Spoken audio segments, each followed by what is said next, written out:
Olá, amigos do quadro Top Saúde. Estavam com saudades das informações sobre a saúde para você, para a sua vida?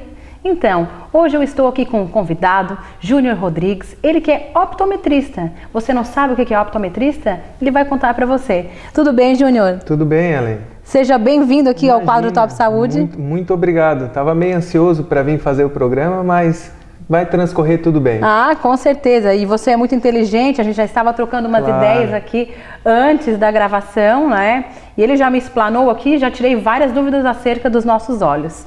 Júnior, então conta para o pessoal de casa qual é a diferença entre o ótico, o optometrista e o oftalmologista. Isso, inicialmente como no Brasil a gente tem muita questão política, né? Então o oftalmologista, como todo médico, ele trata a parte de doenças do globo ocular e todas as ametropias no olho, né? O optometrista, na verdade, basicamente ele seria para isso, ele seria para tratar inicialmente só as ametropias, verificar se há alguma doença e fazer um encaminhamento para o médico oftalmologista. Sim. Só que, porém, como a optometria não está 100% aprovada em território nacional, só a legislação em alguns estados, então o pessoal não vem exercendo muito a optometria, deixando essa parte para o oftalmologista. Então a maioria dos optometristas se intitulam óticos. Então a gente é mais a parte ótica. E o que trataria a parte ótica?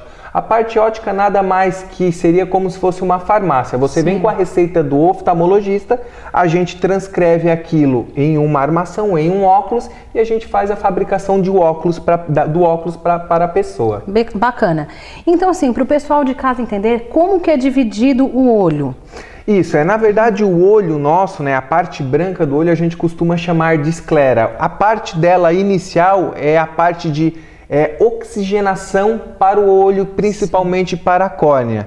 Né? A nossa córnea é a que faz a captação inicial de toda a imagem, de toda a luz, que é transmitida, passa pelo cristalino, que é a nossa lente natural, né, até a questão da vista cansada ou presbiopia, que é alguma parte que a gente vai tocar no assunto, já diz vista cansada. É esse cristalino, essa nossa lente natural já perdendo o desgaste natural do avanço da nossa idade.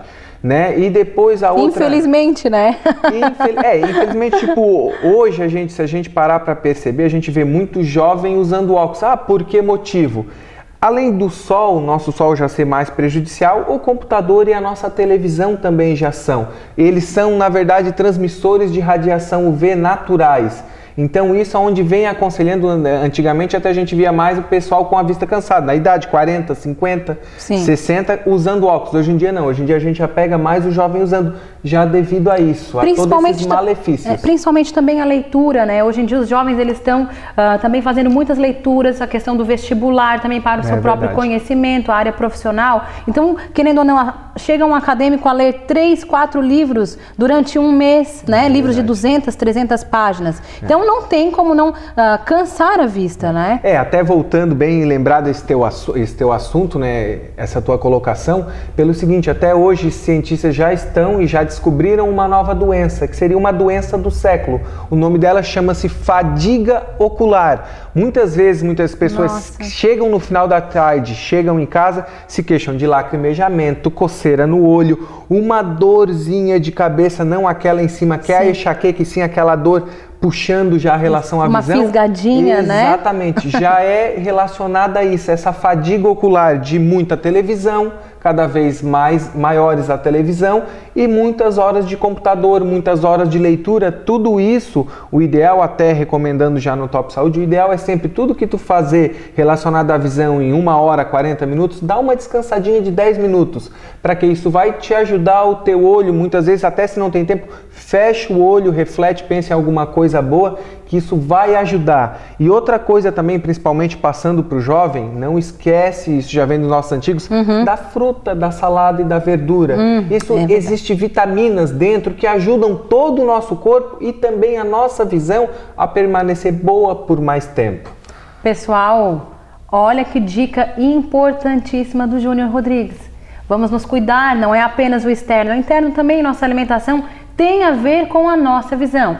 Júnior, dando continuidade ao nosso assunto então, quais são as doenças que o optometrista pode prevenir, ajudar a prevenir. Isso, na verdade o optometrista, doenças como eu te falei a princípio, né, parte do oftalmologista, mas o optometrista ele pode tratar as ametropias. O que seriam as ametropias? Seriam a deficiência da visão. Sim. Quando a deficiência se trata da parte de longe, né, que seriam tipo numa carteira de motorista, quando a gente vai passar pela avaliação a gente percebe isso, seria a parte da miopia. A pessoa que é míope, ela tem dificuldade de enxergar as coisas à distância. Muitas vezes ela franze a testa para conseguir visualizar. Então acontece verdade. muitas vezes de quem tem a miopia sofrer até a questão, muitas vezes alguém cumprimenta de longe, ela cutuca, ai, quem é? Que eu não consegui enxergar. Ou muitas vezes por não estar usando a lente de contato, ou muitas vezes por não estar usando óculos.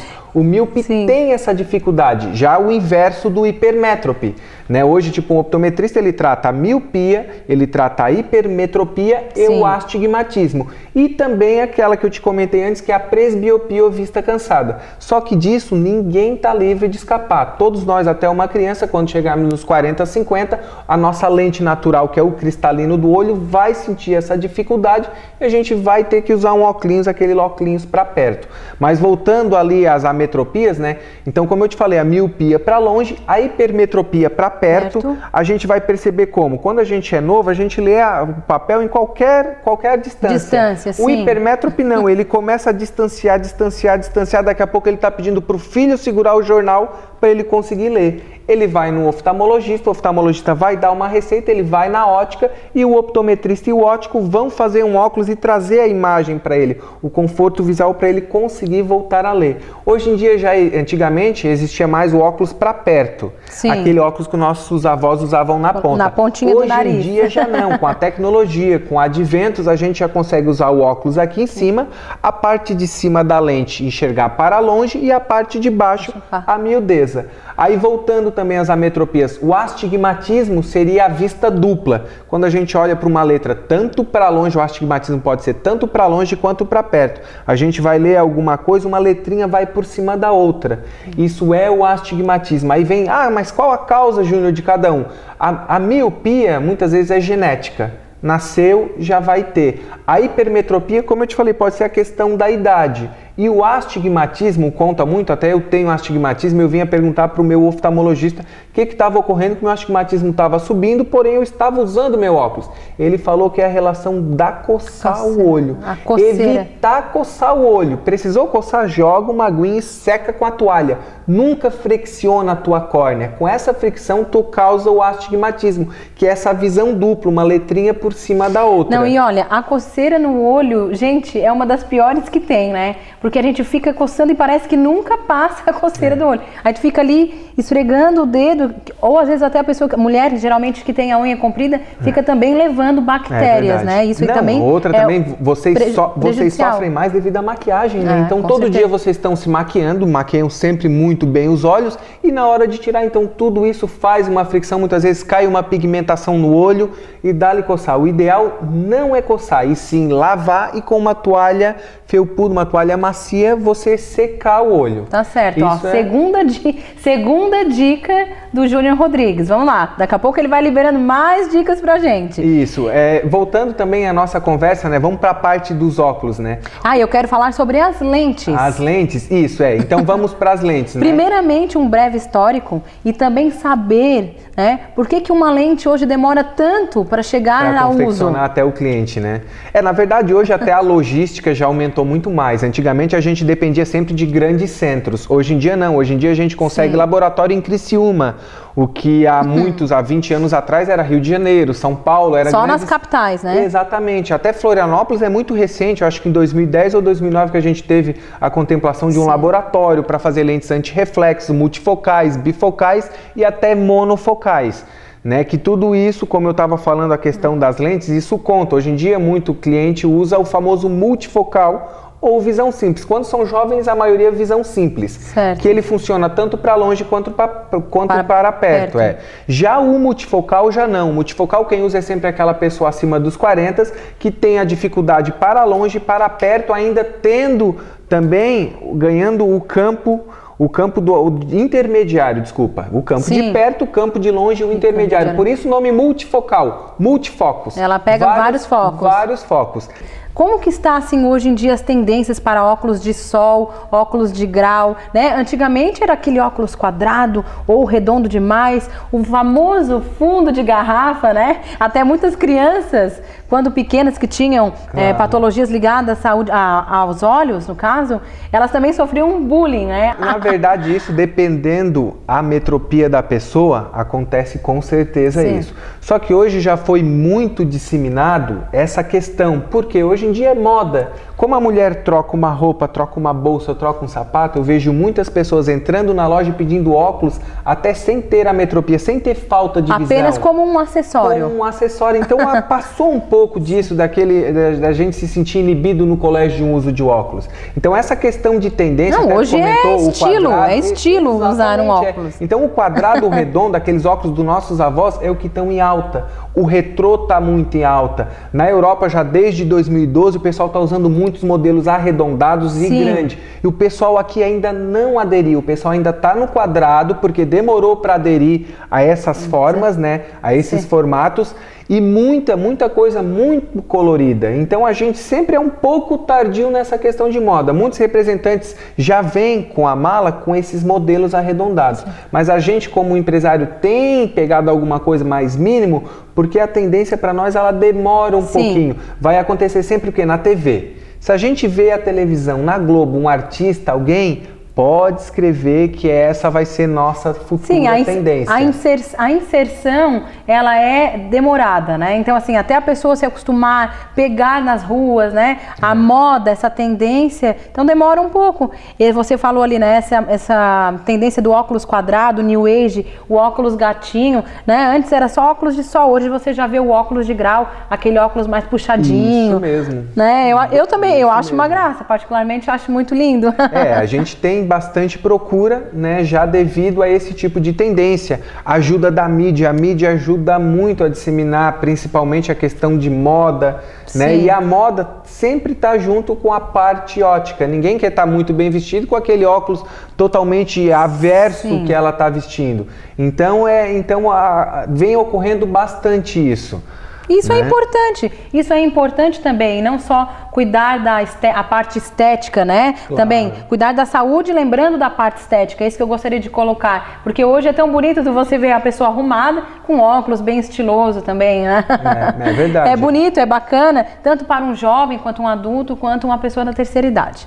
Júnior, então para quem quiser te encontrar, o Júnior é proprietário da Óptica Esportiva, que fica na Galeria Brasil, é isso? Isso, na Galeria Brasil, ao lado do fórum. Até eu sempre comento com o pessoal, hoje em Araranguá a gente é servido de 8 grandes óticas. Então o cliente, com a receita do médico, procure a ótica que ela melhor se sinta bem, que ela melhor seja atendida, porque basicamente todas elas são de excelente qualidade. Ótimo, tá. E o telefone da Ótica Esportiva, então? Isso, a minha loja ela se situa na Galeria Brasil e o telefone lá é 3524-0957. Júnior, foi um prazer, obrigado você estar aqui no programa Ponto de Vista, dentro do quadro Top Saúde, que traz informação, conteúdo e atualização para a saúde para as pessoas de casa. Claro, muito obrigado, Ellen. Tá certo.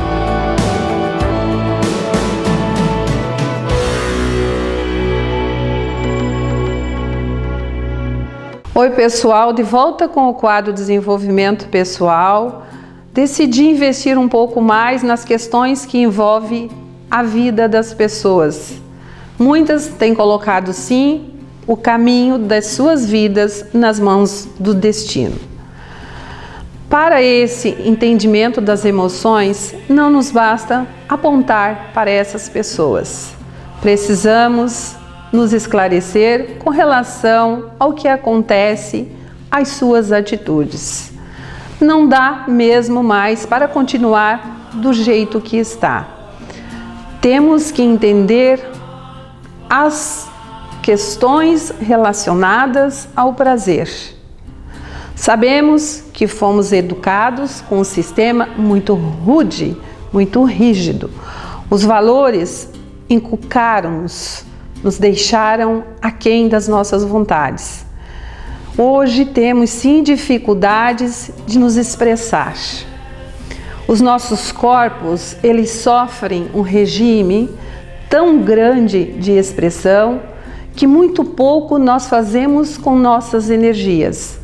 Muito pouco nós temos que nos mobilizado para as ações. Somos resultados de um sistema de repressão do qual durou muito tempo e ainda hoje impera na nossa sociedade, nas famílias, nas escolas, no trabalho, nas relações. Diante da atual conjuntura, não nos resta senão rastrear um pouco esse desenvolvimento dessas emoções, que é um mundo muito obscuro, porque no primeiro momento, quando se fala em prazer, dá um sentido de algo proibido, de algo que não é permitido. No desenvolvimento da criança, ao nascer, nós já percebemos muito isso. A criança lá atrás, tempos atrás, no momento do seu nascimento, ela já era colocada no seu quadrado. Ela era enrolada em um cobertor que mal e mal podia, em outros momentos, nem dava para movimentar as suas mãozinhas. Um pouco mais, quando começa a engatinhar, ela também sente essa necessidade, diante da sua energia, de descobrir o mundo. No entanto, esse mundo começa a ficar meio severo com essa criança. A criança começa a caminhar, tem vontade de descobrir, de se colocar no mundo, e as coisas começam a acontecer. Diante de uma situação, quando a criança coloca as mãozinhas em algo que não é permitido, o que os pais faziam? Davam tapinhas nas mãos da criança. Segundo eles, o sistema de educação é para que as crianças aprendessem, que se tornassem crianças educadas. Eu digo e pergunto para vocês, que tipo de educação? Educação para a violência? É isso que nós queremos? É isso que nós vamos continuar perpetuando na nossa sociedade? Por que não nos permitirmos, por que não permitir a criança para que ela se desenvolva? As famílias, nos tempos aí atrás, para fazer os trajes para os seus filhos e eles próprios, eles compravam toda a peça de tecido. Isso mostra as vontades, como que elas eram sucateadas. Não tinha como expressar sentimentos. As emoções eram podadas, não se dava o direito, nem se permitia escolhas. Essas escolhas, elas são sim indispensáveis para a sobrevivência. Um outro ponto que eu quero destacar é que nós fazemos isso muito no nosso dia a dia, quando nós estamos com vontade de comer uma fruta e nós não encontramos, muitas vezes quando chegamos em casa. E o que fazemos? Vamos substituindo a nossa vontade, vamos substituindo o nosso sabor, vamos substituindo os nossos desejos. Eu pergunto, e o que você está fazendo pelos seus desejos, pelas suas vontades, pelos seus prazeres? Falar em prazer é algo meio complexo, é muito abrangente, até porque dá uma conotação de relação a dois. Eu quero dizer que não é só isso. Nós, para um relacionamento a dois, nós precisamos nos trabalhar e muito, nos investir bastante. E começa com esse corpo, começa com todas as manifestações, as nossas energias. Precisamos nos descobrir, e a liberdade de poder fazer isso é se desafiar. Essa complexidade sobre os prazeres, ele trabalha, é uma coisa meio difícil de entender, sim, mas existem também mecanismos que mostram muito bem como que isso funciona. O prazer por si só, ele é orientado por uma parte instintiva nossa, são os nossos impulsos. Que esses prazeres, quando eles são muito controlados, que é um outro princípio que nos rege, que seria o princípio do padrão, da normalidade, das normas, dos sistemas, ele impede sim que aflore cada vez mais. E aí vem a questão da realidade, que é o princípio da realidade. Somos aquilo que desenvolvemos. Porém, para vivermos esses prazeres, temos que ter discernimento. Não podemos fazer as coisas simplesmente porque as emoções estão vindo. Claro, tem que ter um equilíbrio, tem que ter um autocontrole, mas não a ponto de sermos sucateados com relação às nossas vontades. Quero chamar a atenção também para a questão da pré-adolescência. É um mundo cheio de energia, muita coisa aflorando, muita coisa fluindo. Esse momento da pré-adolescência, ele vai muito contribuir para os desenvolvimentos posteriores. E é claro, a adolescência logo vem um mundo muito cheio de novidades, de curiosidades, de muitas fantasias e muitas contradições. Quero chamar a atenção para a pré-adolescência, que muitas vezes não é vista com bons olhos. Muitos a chamam de fase da aborrecência, e não é, minha gente. É um mundo cheio de energia que está aí, de perdas, sim, de buscas, de encontros, onde o pré-adolescente, ele deixa do seu habitat para buscar uma identificação. Fato esse que ele vai continuar na adolescência para formar a sua identidade. Identidade essa que precisa de autoafirmação. Esses momentos, eles são bastante delicados, porque eles precisam de um acompanhamento. Aí a importância da escuta para que todos possam se engajar num processo de reconstituição das famílias, das relações. Muitas pessoas sofrem por não terem suas necessidades satisfeitas. Podemos perceber isso no andar das pessoas, nas ruas, no trabalho, em casa, na relação com as famílias. Os gestos, ombros caídos, olhares, às vezes até no nada, no vazio, a fala, o tom de voz. Não se esqueçam, pessoal, que o corpo fala.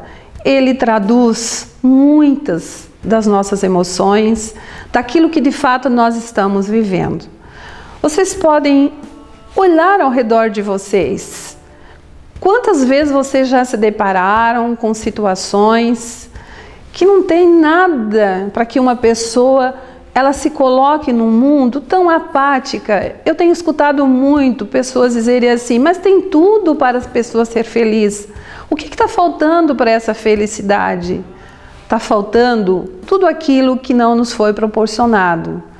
Aqueles momentos de interdições dos nossos corpos que o Foucault muito bem colocou nos seus livros.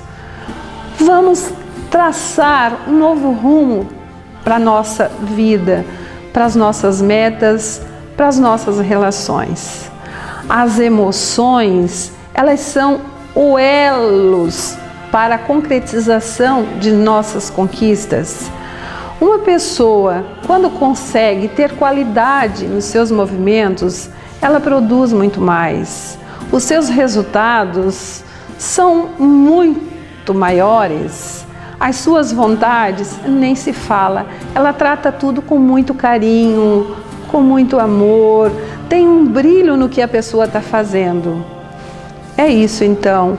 Esse homem que nós hoje estamos desenhando para tocar a sociedade, para ajudar naquilo que nós hoje não conseguimos fazer, temos que apostar todas as fichas, pois essa liberdade que nós tanto sonhamos, que está nas mãos desse homem, nós também temos a nossa contribuição.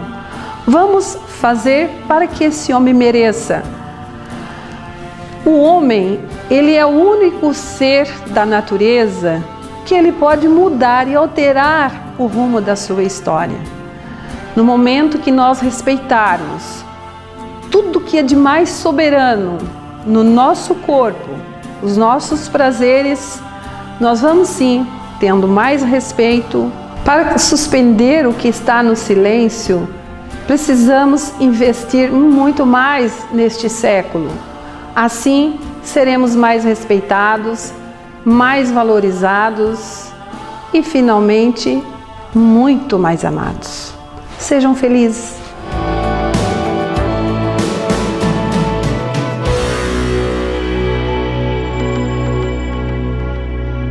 E esse programa é em oferecimento a Vuelo Jeans. Vuelo Jeans, o jeans que veste você. Passe lá no Center Fábricas e conheça a coleção Outono e Inverno.